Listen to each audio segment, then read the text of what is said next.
Assalamualaikum warahmatullahi wabarakatuh. Waalaikumsalam warahmatullahi wabarakatuh. Bismillahirrahmanirrahim. Alhamdulillahi rabbil alamin.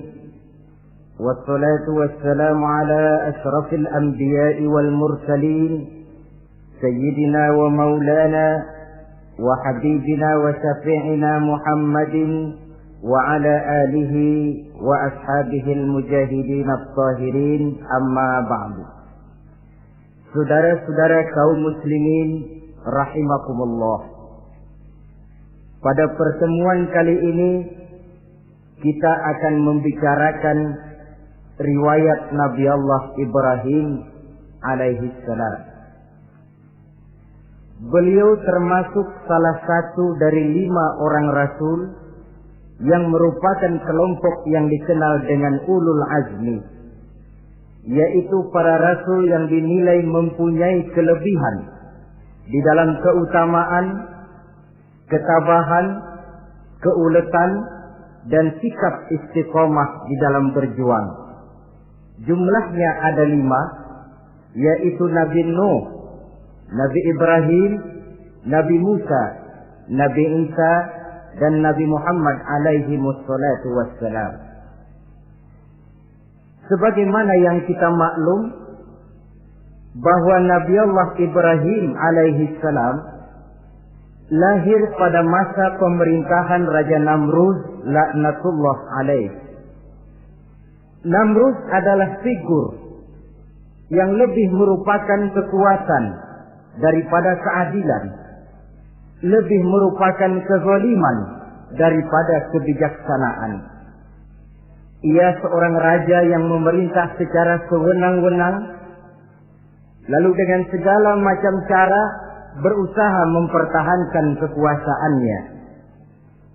Itu sebabnya di hari-hari menjelang kelahiran Nabi Allah Ibrahim alaihi salam, entah oleh karena rasa takut dan khawatir akan munculnya orang-orang yang dapat menumbangkan kekuasaannya, entah karena bisikan ahli nujum atau dukun-dukun yang memang banyak mengelilingi istananya, ia memutuskan untuk membunuh seluruh bayi yang dilahirkan dalam bentuk laki-laki. Ini dilatar belakangi oleh kekhawatiran akan muncul seseorang yang dapat menghancurkan kekuasaannya, sebagaimana Fir'aun laknatullah alaih. Itulah sebabnya di zaman sebelum Nabi Ibrahim dilahirkan, Raja Namrud membuat peraturan. Apabila seorang ibu melahirkan bayi laki-laki, bunuh bayi itu. Seluruh perempuan hamil berada di bawah pengawasan aparatur negara, dan laki-laki dianjurkan untuk jangan dekat-dekat dengan istrinya guna menghindari terjadinya proses kehamilan ini. Entah berapa ratus bahkan berapa ribu bayi laki-laki yang jadi korban tanpa dosa dari sebab kelaliman pemerintahan Raja Namrud laknatullah alaih ini. Kita teringat kepada satu hadis di mana Rasulullah sallallahu alaihi wasallam pernah bersabda, "Ya'ti 'alan nasi zamanun ru'asa'uhum kal asad wa wuzara'uhum kal zi'ab wa qudatuhum kal kilab wa katsirun nasi yawma idzin kal aghnam." Pada satu saat, kata Nabi, akan datang di tengah masyarakat manusia di mana pada masa itu muncul pemimpin-pemimpin yang bertingkah laku seperti singa. Ru'asa'uhum kal asad. Pemimpin-pemimpin mereka bertingkah laku seperti singa. Saudara kenal singa? Saudara boleh periksa. Di mana ada hutan, singa selalu menjadi raja. Padahal hutan belum pernah bikin pemilihan umum. Tapi yang namanya singa tidak pernah peduli. Ada pemilihan umum atau tidak, raja hutan tetap singa. Kenapa? Karena singa menjadi raja di hutan bukan berdasarkan kebenaran, tapi karena kekuatan. Karena kuat, maka dia naik jadi raja. Soal benar atau tidak, soal lain. Maka sebagai akibatnya, setelah si singa ini naik menjadi raja hutan, dia bukan melindungi rakyatnya, malah makanin rakyatnya. Coba saudara lihat di hutan. Kambing rakyat hutan dimakan oleh singa. Ayam rakyat hutan dimakan oleh singa. Sapi rakyat hutan dimakan oleh singa. Inilah akibatnya karena singa naik berdasarkan kekuatan. Setelah naik bukan melindungi rakyatnya, malah makanin rakyatnya. Mental semacam inilah yang dimiliki oleh Raja Namrud laknatullah alaih. Cuma karena rasa ketakutan akan datang orang yang akan menumbangkan kekuasaannya, maka seluruh bayi laki-laki harus dibunuh tanpa dosa apapun. Itulah kata Nabi, akan datang di tengah masyarakat manusia muncul pemimpin-pemimpin yang mentalnya seperti singa. Nah kalau yang jadi pemimpin sudah seperti singa, wa wuzara'uhum kazzi'ab. Yang jadi wazir, yang jadi menteri kata Nabi, lagunya seperti serigala. Nyetel ini, tapi serigala. Apa serigala itu? Saudara tahu dalam dongeng anak-anak, serigala itu kan binatang yang paling licik. Untuk terang-terangan dia tidak berani karena tidak punya kekuatan seperti sang singa. Maka dia pakai ilmu kelicikannya. Serigala itu kalau ingin makan daging ayam, pakai bulu ayam. Kalau kepengen makan daging kambing, pakai bulu kambing. Pendeknya, serigala binatang yang menghalalkan segala macam cara asal tujuan tercapai. Itulah serigala. Lambang dari sifat kelicikan. Lempar batu, sembunyi tangan. Pengen makan daging ayam, pakai bulu ayam, nyaruh jadi ayam. Pengen makan daging kambing, pakai bulu kambing, nyaruh jadi kambing. Ini akibat dari yang pertama tadi. Pemimpin seperti singa, lalu menteri pun seperti serigala. Efeknya kemudian yang segera menyusul apa? Wa qudatuhum kalsilab.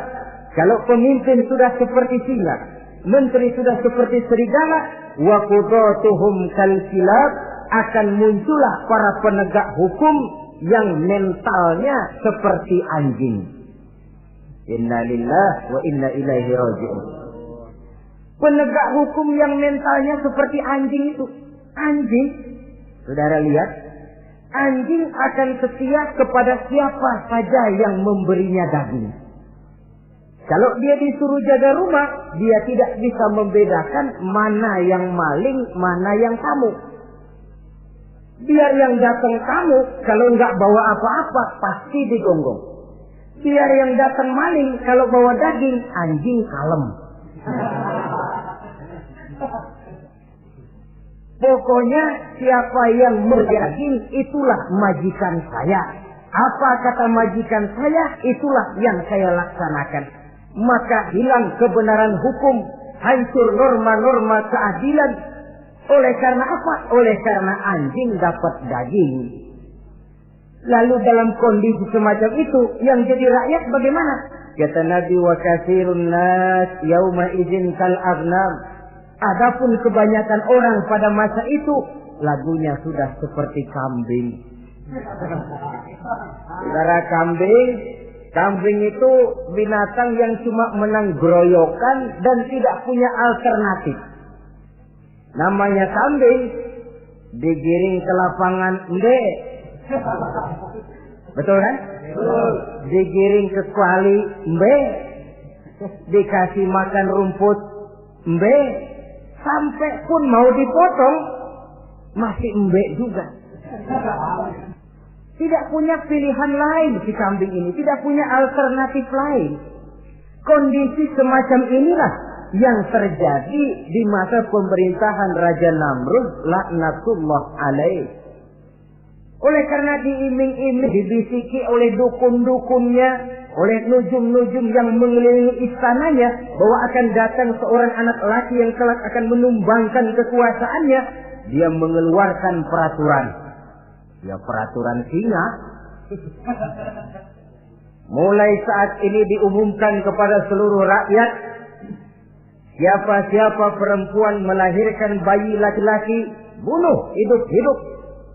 Seluruh orang bunting di bawah pengawasan Hansip negara. Dan mulai malam ini, supaya semua kaum bapak jarang-jarang tidur sama istrinya. Namanya peraturan Namrud. Tapi apa yang memang Allah kehendaki untuk terjadi, pasti terjadi. Yaitu kelahiran Nabi Allah Ibrahim alaihi salam. Pada saat beliau terlahir ke alam ini, oleh ayahnya yang bernama Azar, disembunyikan di dalam sebuah gua. Di sini bertemu antara nurani seorang bapak dan ketaatan kepada raja. Dia ingin taat kepada raja, dia mesti membunuh anaknya.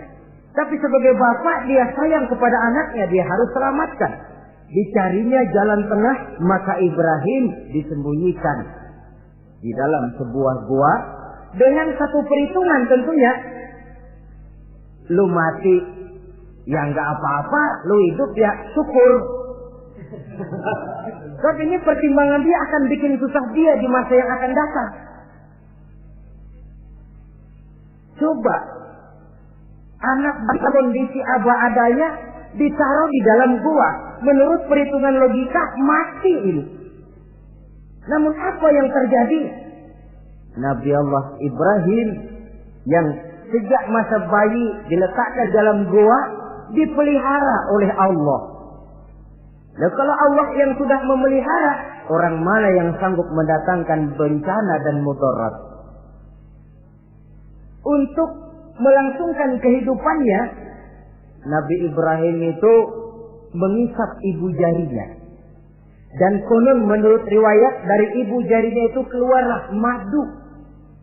Sehingga walaupun tidak didampingi oleh ayah dan ibunya, tinggal di dalam gua seorang diri, pertumbuhannya sebagai seorang bayi menjadi seorang anak, tumbuh dengan pesat sebagai lazimnya anak-anak yang lain. Dalam ilmu tauhid ini yang dinamakan irhas.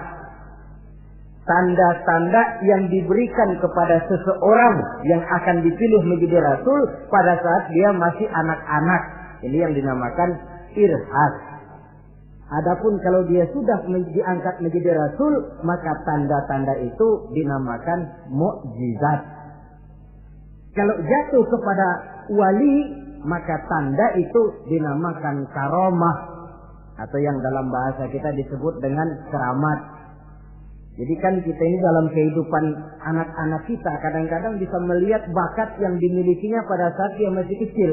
Tanda-tanda itu ada.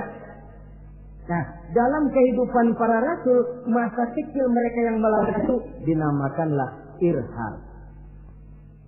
Begitulah Nabi Ibrahim tumbuh dari bayi menjadi anak-anak di dalam gua. Dan ayah ibunya kadangkala menengok dia. Pada saat dia sudah mulai pandai berbicara, dia sudah mulai berpikir. Dan pola berpikir yang pertama, satu hari dia tanya bapaknya, "Papi," kalau bahasa sekarang, "ini yang bikin alam ini sebenarnya siapa? Yang bikin saya siapa? Yang menyebabkan saya ada siapa?" "Ya kami, ibu bapakmu," kata ayahnya. "Oh begitu." "Lalu yang bikin ibu bapak siapa?" "Ya nenekmu. Gara-gara dia saya ada, gara-gara saya kamu ada." "Lalu yang bikin kakek dan nenek siapa?" "Ya buyutmu." "Lalu yang bikin buyut siapa?" "Ya bapaknya buyut." "Yang bikin bapaknya buyut, ya kakeknya buyut." Kalau gitu nggak pernah selesai dong. Tentu akan ada pencipta pertama. Siapa pencipta pertama itu? Bapaknya buntu. "Lu jangan usil dah." Teman-teman lu juga nggak pernah nanyain urusan kayak begini. Saya nggak puas, Pak. Begini sekarang, saya mau tanya. Ini kaum kita nyembah apa? Nyembah berhala. Ya yang bikin berhala itu siapa? Saya, bapakmu, Hazar. Kaum kita menyembah berhala, bapak. Kenapa nggak nyembah bapak aja kok tanggung-tanggung? Jawaban ayahnya tidak membuat ia jadi puas. Terus merenung siapa gerangan pencipta pertama, siapa gerangan yang patut disembah dengan sebenarnya, siapa gerangan pencipta alam semesta ini. Bila malam datang, dia melihat bintang gemintang bertabur menghias cakrawala, dia berkata, ini yang patut dianggap Tuhan, tinggi, terang, benderang. Tapi manakala besok pagi bintang tenggelam, dia pun bilang, la uhibbul afilin. Saya tidak suka kepada yang tenggelam. Masa Tuhan tenggelam? Ketika malam datang, bulan pun terbit. Nah, ini barangkali yang Tuhan. Ini lebih besar dari yang semalam. Tapi bila bulan pun terbenam, lagi-lagi dia bilang Tuhan tidak mungkin terbenam. Lalu bila matahari terbit, nah ini enggak salah lagi. Ini lebih gede dari yang dua-dua kemarin. Ini pasti Tuhan. Dan manakala matahari terbenam, dia pun berkata, Tuhan tidak akan pernah terbenam.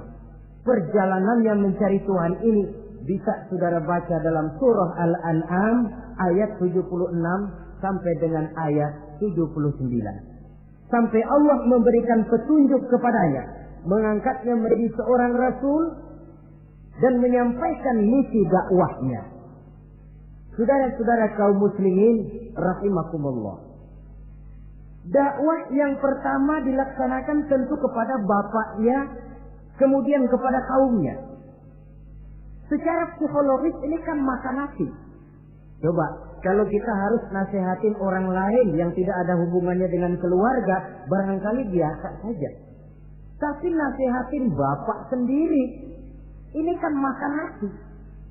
Mau didiamkan saja, batil dan sesat. Mau diceramahin bapak sendiri.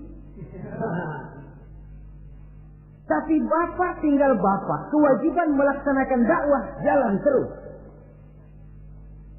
Ini berarti bahwa tugas amar ma'ruf dan nahi munkar memang tidak mengenal posisi. Begitulah saudara-saudara, sampai kepada satu hari Nabi Ibrahim melaksanakan dialog dengan kaumnya. Saudara-saudara, hadhihi tamathil allati antum laha akifun. Surah Al-Anbiya ayat 51. Saudara-saudara, berhala-berhala ini yang bapak saya yang buat, inikah yang selama ini tuan-tuan sembah? Kaumnya menjawab, qalu wajadna aba'ana laha abidin.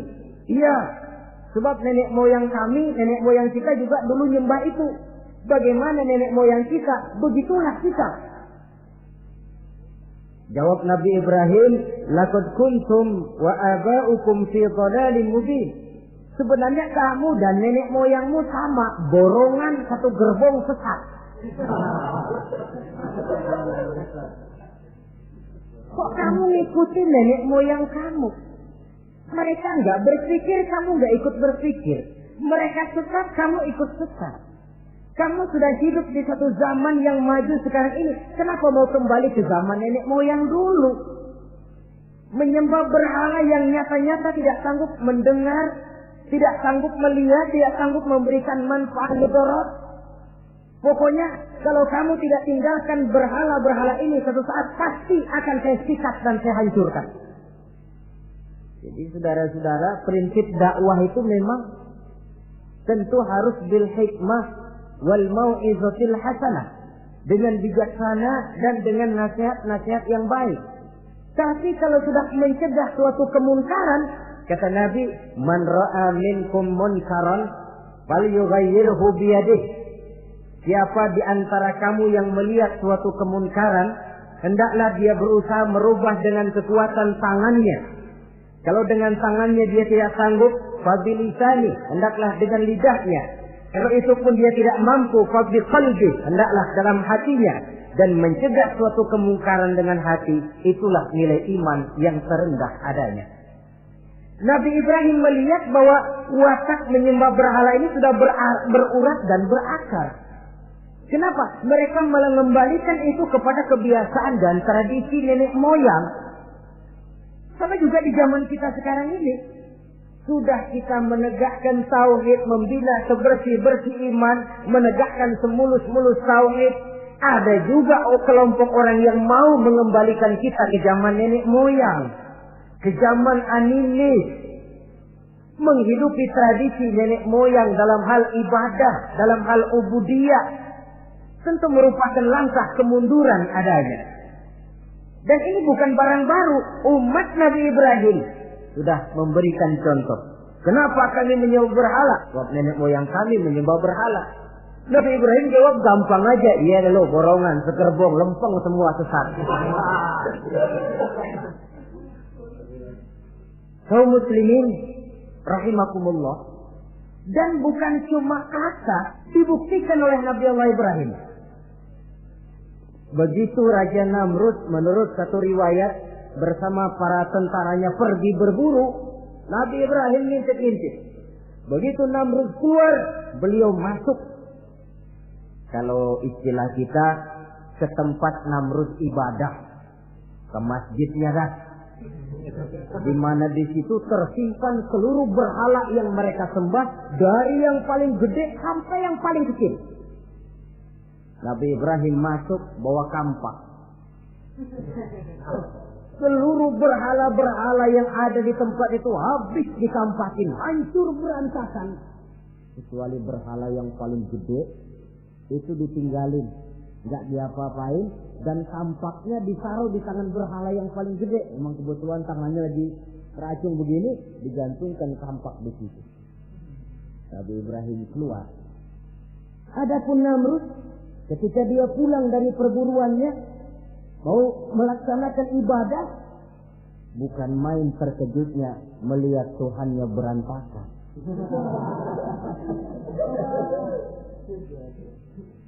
Waduh, ini celaka kerjaan siapa ini? Dikumpulkan para intel negara, staf-staf khusus. Ini ada supersip masuk kemarin, mengganggu stabilitas peribadatan kita. Ini mesti dicari siapa biang keroknya ini. Cari sampai ketemu siapa yang menghancurkan Tuhan-Tuhan kita ini.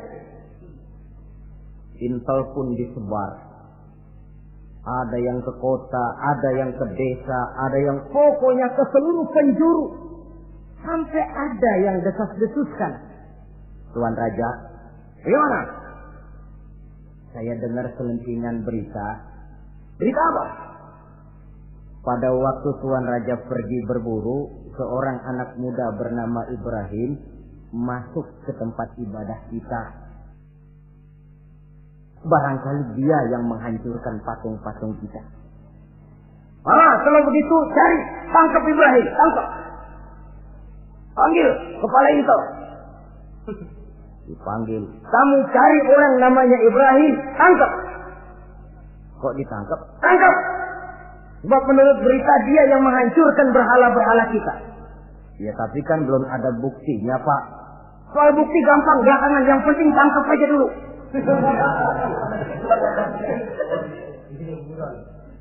Ini supersip ini. Saudara-saudara,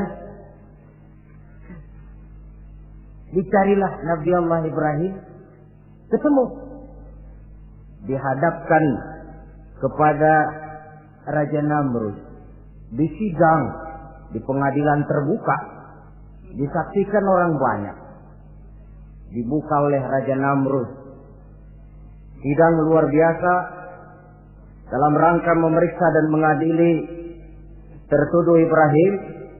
Dengan ini kami nyatakan dibuka untuk umum. Terdakwa supaya dibawa ke dalam ruangan sidang. Dihadapkan Nabi Ibrahim. Nama Ibrahim. Orang tua. Tuduhan menghancurkan berhala. Hadza bi alihatina ya Ibrahim. Hai Ibrahim, benarkah kamu yang menghancurkan Tuhan-Tuhan kami? Ah, siapa bilang? Ada berita yang sampai kepada kami. Ketika kami keluar, kau masuk ke tempat kami ibadah. Ngaku aja dan ngaku. Daripada urusan jadi panjang, mendingan ngaku aja dah. Kata Nabi Ibrahim, enggak. Bal fa'aluhu kabiruhum hadza. Yang menghancurkan berhala-berhala Tuhan, berhala yang paling besar ini. Yang paling besar ini. Besarnya nunjuk ke patung, ininya nunjuk ke dirinya. Kabiruhum kepada berhala, hadza kepada dirinya sendiri. Wah, enggak, kata Nabi Ibrahim. Setahu saya enggak semua berhala hancur. Saya dengar yang paling gede enggak apa-apa. Ya. Dan ada kampak di tangannya. Kali yang gede tuh iseng. Jadi yang kecil-kecil ini dikampakin semua sama yang gede. Buktinya kampak masih ada di tangannya, kok tanya aja dia. Kata Namrud, Ibrahim, kamu sudah gila apa? Kenapa? Masa saya disuruh nyembah berhala, disuruh nanya berhala?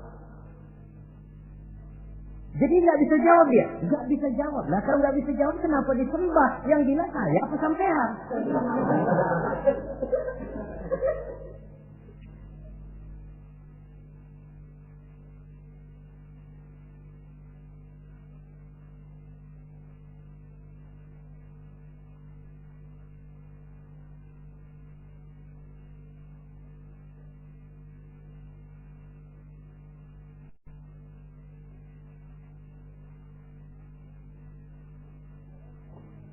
Merasa tidak sanggup menghadapi argumentasi yang diajukan oleh Nabi Allah Ibrahim, Namrud salap. Dalam kesalapannya itulah ia menjatuhkan vonis bahwa Nabi Allah Ibrahim dihukum bakar hidup-hidup. Pada hari yang ditentukan, dikumpulkanlah kayu bakar sebanyak-banyaknya, sehingga merupakan timbunan besar yang menyerupai sebuah bukit kecil. Apabila segalanya telah siap, kayu bakar itu pun disulut orang, dan api mulai menjilat ke sana kemari, makin lama makin besar, makin lama makin besar, sehingga tentara Namrud bingung. Ini Ibrahim bagaimana ngebakarnya? Kalau kita anterin ke api, kitanya ikut angus, dilemparin nggak mungkin sampai. Lalu mereka menemukan akal, dibuat semacam lentingan busur panah. Kalau istilah kita di kampung kayak selepetan begitu. Sehingga Nabi Ibrahim dilemparkan dan tepat jatuh di tengah kobaran api yang menggunung. Namrud tentu saja memandang dengan perasaan puas. Segenap konco-konco dan antek-anteknya melihat dengan hati yang lega. Dan semuanya merasa hancur sudah biang kerok yang selama ini menjadi racun dan duri dalam kehidupan kita. Tapi rupanya yang mereka mau lain dengan yang Allah mau. Ketika Nabi Allah Ibrahim hampir masuk ke tengah kobaran api yang menggunung itu, datanglah perintah Allah kepada api. Ya naru kuni bardan wa salaman ala Ibrahim. Hai api, dinginlah kamu, selamatkan Nabi Ibrahim. Api ini tunduk kepada perintah Allah.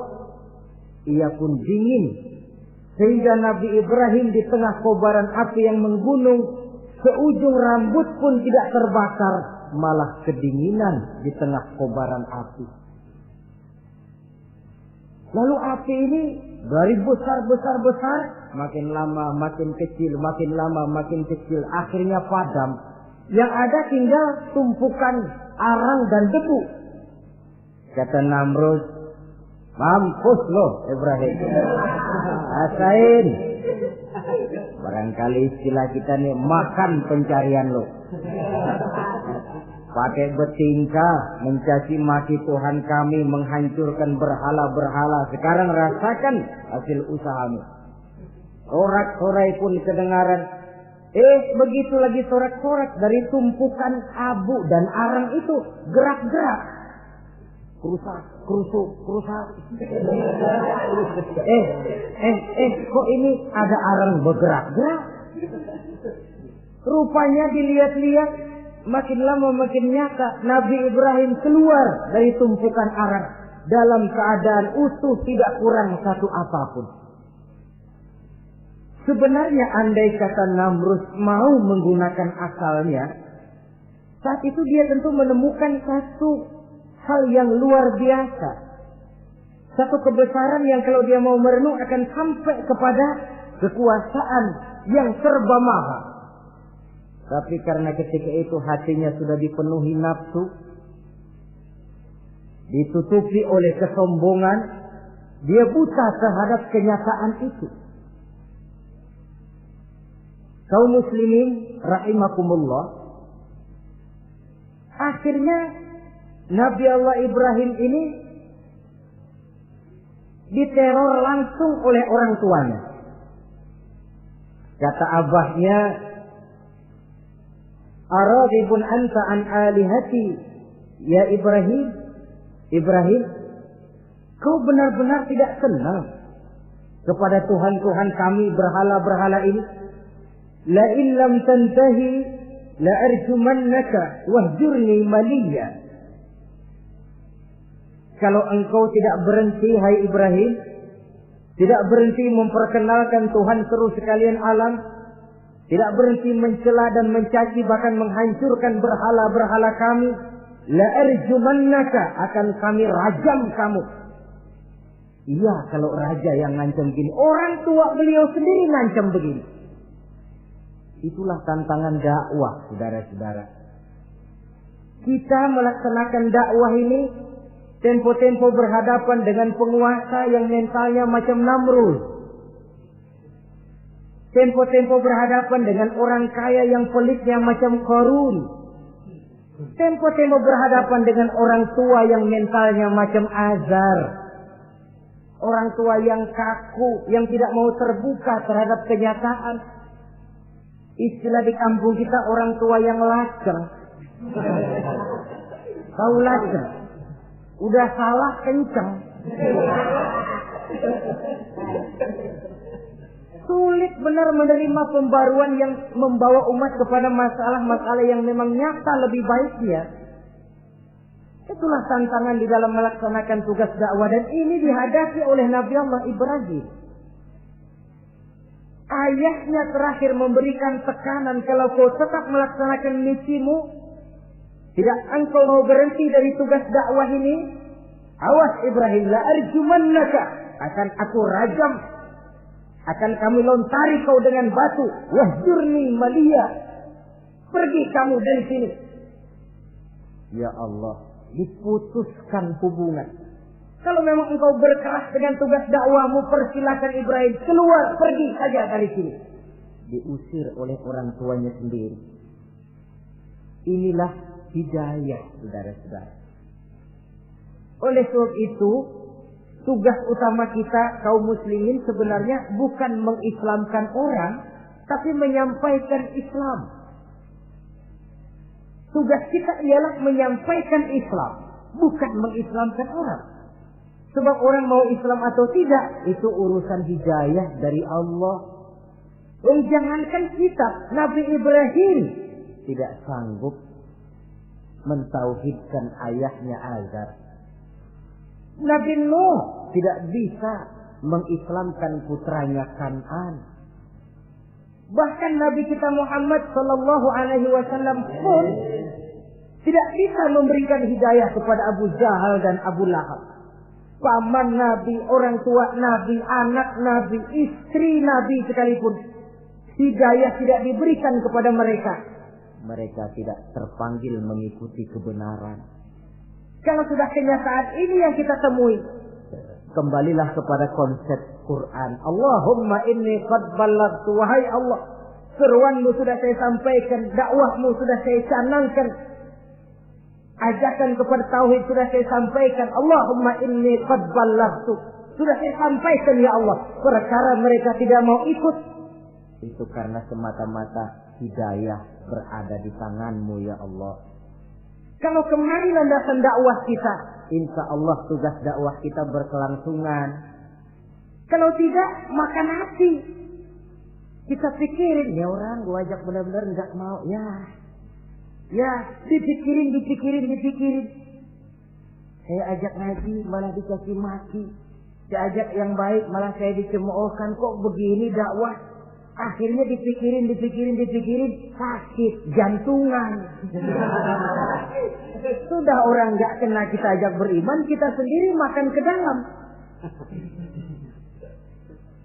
Itulah Quran meletakkan konsep di dasar, sampaikan dakwah dengan baik, bil hikmah wal mau'izatil hasanah wajadilhum billati hiya ahsan. Kalau ternyata metode sudah baik tapi orang tidak juga mau beriman, tanamkan dalam hati, Allahumma inni qad ballaghtu. Ya Allah, tugas saya cuma sekedar menyampaikan. Perkara mereka tidak mau, saya sudah menyampaikan ya Allah, terserah hidayahmu. Kelapangan jiwa akan kita temui di sana. Entah berhadapan dengan penguasa yang punya mental kayak Namrud, bertingkah laku sewenang-wenang, aji mumpung, mentang-mentang kuasa lalu saenake dhewe, menghitamkan yang putih, memutihkan yang hitam menurut seleranya saja. Entah berhadapan dengan orang kaya yang punya mental seperti Qarun, makin kaya tapi makin bakhil, atau berhadapan dengan orang-orang tua yang punya tingkah laku seperti Azar. Diperlukan sikap lapang dada untuk menyampaikan risalah Islam ini. Terhadap reaksi keras dari abahnya ini apa? Kata Nabi Ibrahim. Surah Maryam ayat 47 menjelaskan, Salamun alaika sa'astaghfiru laka rabbi innahu kana bi hafiyya wa a'tazilukum wa ma ta'buduna min dunillah. Kalau memang begitu Abah, Salamun alaika. Oke Abah, selamat jalan. Marilah kita tempuh jalan kita masing-masing. Saya memang anak Bapak, tapi tauhid adalah prinsip. Allah Tuhan saya. Ini prinsip. Kalau Bapak tidak mau mengikuti seruan saya, padahal saya sayang kepada Bapak, saya cinta kepada Bapak, saya tidak ingin Bapak bersekutu dengan setan. Saya tidak ingin Bapak menemani setan di dalam neraka. Saya ingin menyelamatkan Bapak. Tapi ini rupanya vonis Bapak. Hendak merajam saya, mengusir saya dari sini. Oke, Bapak. Salamun alaika. Selamat jalan. Sa'astaghfirullah. Saya akan memohon ampun kepada Allah untuk Bapak. Memohon ampun. Jadi walaupun dalam Islam kita berbeda akidah dengan orang tua, tetapi kewajiban untuk berbakti tidak menjadi putus karenanya. Dalam surah Luqman dijelaskan, apabila kedua orang tuamu memaksamu untuk menyekutukan Allah, jangan taati. Tetapi sungguh pun demikian, wa sahibhuma fid dunya ma'rufa. Tetaplah engkau pergauli keduanya di dunia ini secara baik. Toleransi yang besar ditunjukkan oleh Islam. Dan lebih besar lagi dilaksanakan oleh Nabi Allah Ibrahim. Sungguh pun Bapak sudah mengusir saya, menolak mentah-mentah ajaran tauhid, tetap juga menyembah berhala, tetap juga bersekutu dengan setan. Saya akan memohonkan ampun kepada Allah untuk Bapak. Wa atazilukum. Saya akan menjauhkan diri dari apa yang Bapak sembah, dari apa yang kaum kita sembah selain daripada Allah. Bapak menyembah berhala, kaum kita ini menyembah berhala, wa a'tazilukum. Saya akan menyingkir dari semua itu. Selamat jalan awak. Istilah kita goodbye my dear. Ini jalan yang membedakan saya dengan Abah. Jalan tauhid dan jalan syirik. Di sini kita harus berpisah. Walaupun dengan berat hati kita berpisah. Jadi keluarga dan akidah punya garis yang jelas. Umumnya, ya walaupun baik tapi memang harus ditingkatkan. Umumnya kita ini kan mayoritas merasa sebagai muslim karena keturunan. Kenapa kamu Islam? Bapak saya Islam, nenek saya Islam, saya Islam. Baiklah, itu pun baik. Pada mulanya memang harus begitu. Tapi lambat laun kita tentu harus merasakan bahwa keberadaan kita dalam Islam tidak cukup cuma karena faktor keturunan. Dengan kata lain kita harus memperbaiki kualitas keislaman kita. Inilah proyek utama kita sekarang, mengislamkan orang Islam. Saudara-saudara kaum muslimin rahimakumullah. Maka Nabi Ibrahim pun meninggalkan orang tuanya, meninggalkan kaumnya, uzlah, hijrah ke tempat Baitul Maqdis, daerah di Palestina sekarang ini. Sejarah kehidupan Rasul umumnya memiliki kemiripan. Rata-rata ditentang oleh kaumnya sendiri dan sebagian besar lalu hijrah. Itu barangkali memang resiko dari satu perjuangan. Nah, begitu tantangan yang dihadapinya dalam melaksanakan dakwah.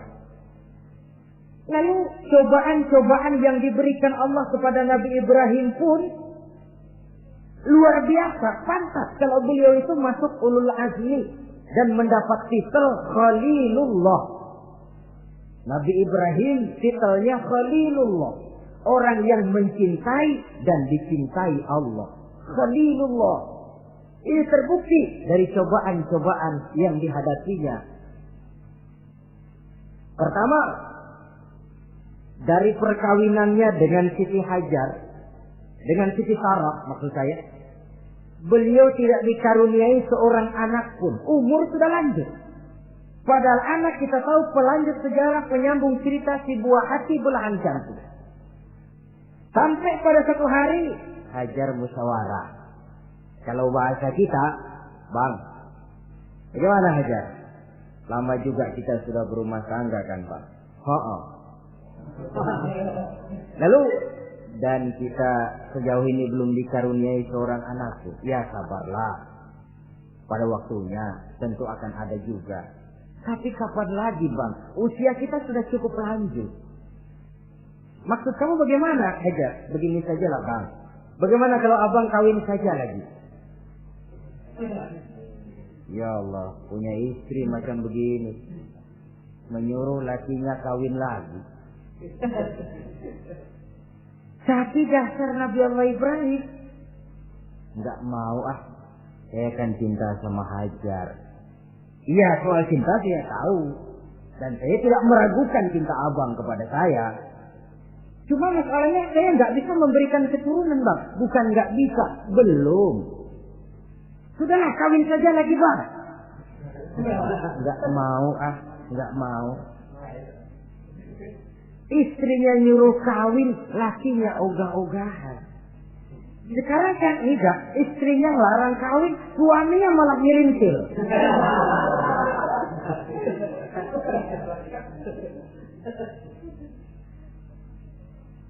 Sampai ketika didesak kata Ibrahimnya, kalau itu yang Sarah Hajar mau, biarlah, jadilah.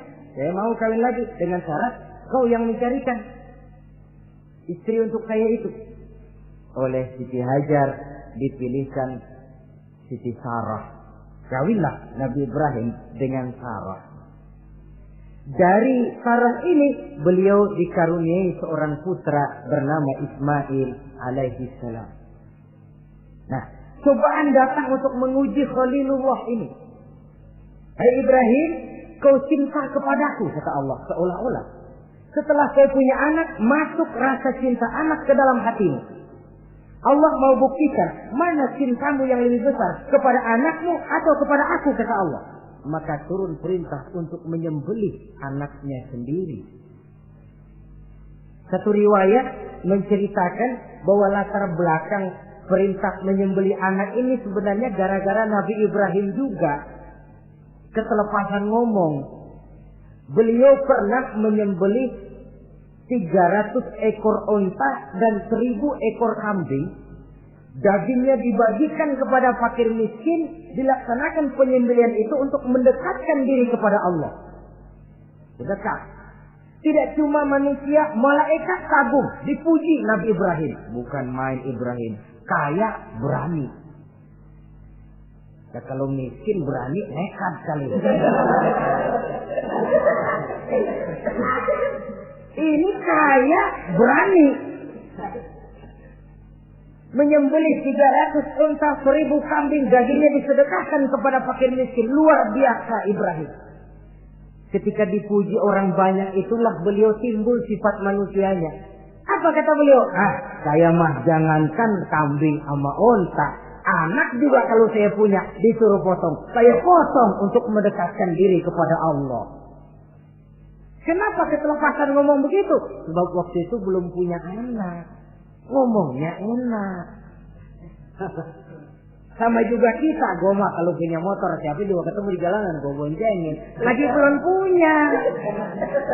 Kalau udah punya, lain gayanya. Itu biasa, itu omongan orang belum kaya emang gitu.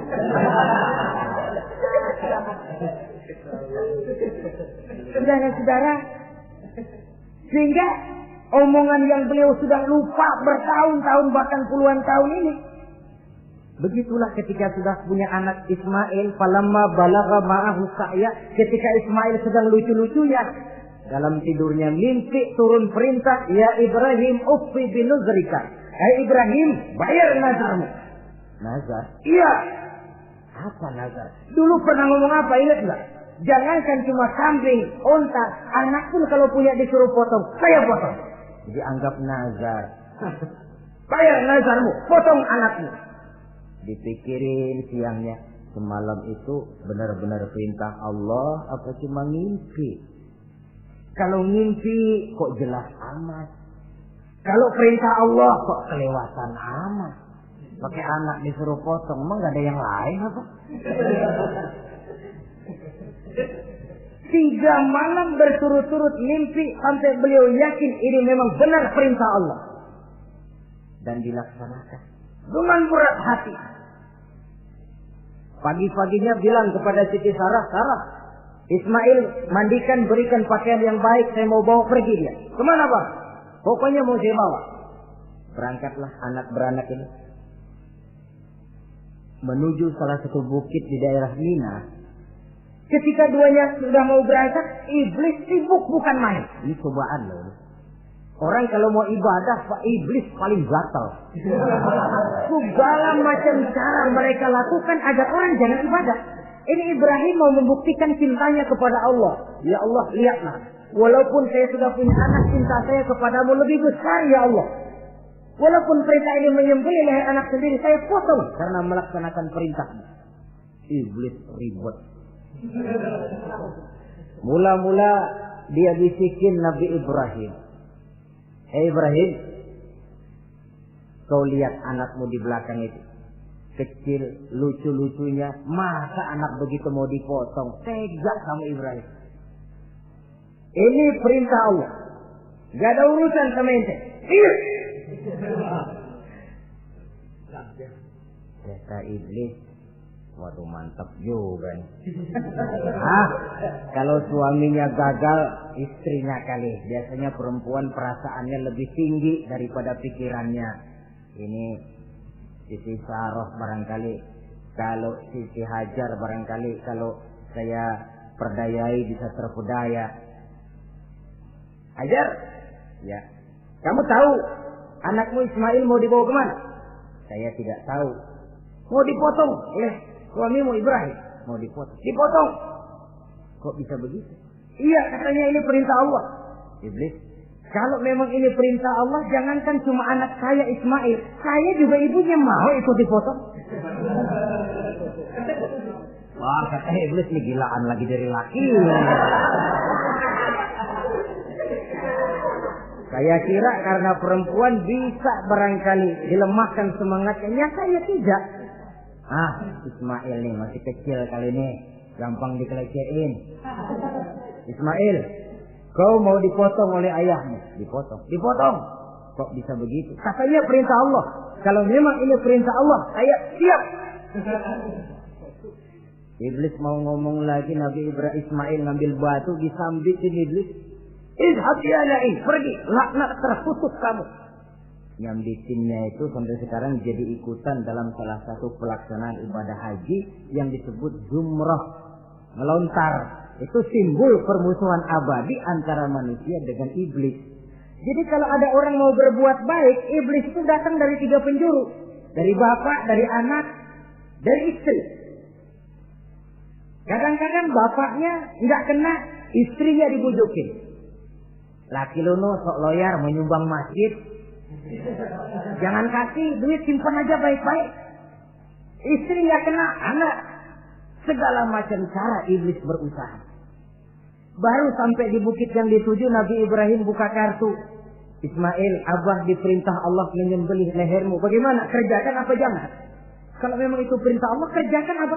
Insya Allah abah akan menemukan saya termasuk orang sabar. Ini jawaban anak soleh. Coba kalau jawaban anak pintar nggak soleh, bukan begitu. Ismail, saya disuruh motong lehermu. Bagaimana? Kenapa saya pak? Bapak aja yang tuaan potong.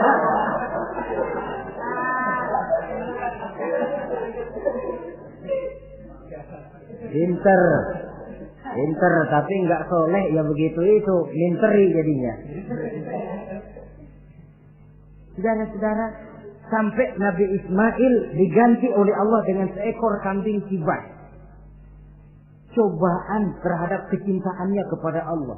Kau cinta aku, itu benar. Tapi setelah kau punya anak, rasa cinta anak masuk ke dalam hatimu.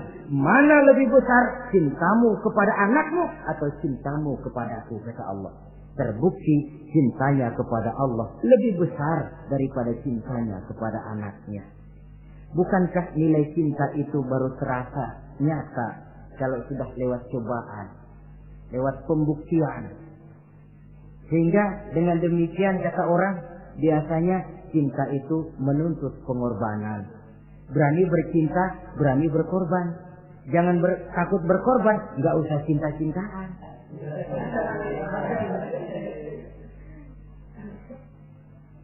Saudara-saudara, sebab kalau orang sudah berbuat untuk sesuatu yang dicintainya, sangat boleh jadi si lemah akan jadi kuat, yang jauh jadi terasa dekat, yang takut jadi berani. Kalau orang sudah melakukan sesuatu untuk yang dicintainya. Seorang bapak karena cintanya kepada anaknya, dia rela pergi pagi pulang sore, peras keringat banting tulang supaya hari depan anaknya lebih baik daripada dia. Seorang suami yang cinta kepada istrinya, tidak soal dia kepanasan dan kehujanan, mencari yang sulit-sulit yang diinginkan oleh istrinya. Contoh paling dekat saja, kalau istrinya sedang mengidam, dia tengah malam buta minta mangga dan gak musim mangga, rusak-rusak suaminya cari mangga. Cinta memang membuat yang jauh jadi terasa dekat. Lalu cobaan lain ketika turun perintah melaksanakan khitan. Umur beliau menurut riwayat Abi Daud sudah umur 80 tahun. Di zaman belum ada pisau cukur, silet, gunting, kulit sudah alot. Tapi ini perintah Allah, laksanakan, resiko belakangan. Nabi Ibrahim pandai memilah mana kepentingan pribadi, mana perintah Allah. Nah, perkara beliau nanti pindah ke Mekah, membangun Ka'bah sampai kepada hari tuanya, ini berkaitan dengan Nabi Allah Ismail, dan akan kita bicarakan pada pertemuan di mana kita nantinya akan membicarakan riwayat Nabi Ismail alaihi salam. Untuk riwayat Nabi Ibrahim, walaupun serba singkat, hingga ini sajalah dahulu, dan mudah-mudahan menjadi tamsil, ibarat dan contoh yang bisa kita jadikan pegangan di dalam kehidupan kita sehari-hari. Terima kasih banyak atas segala perhatian. Mohon maaf atas segala kekurangan. Usikum wa nafsi bitaqwallah. Wassalamualaikum warahmatullahi wabarakatuh.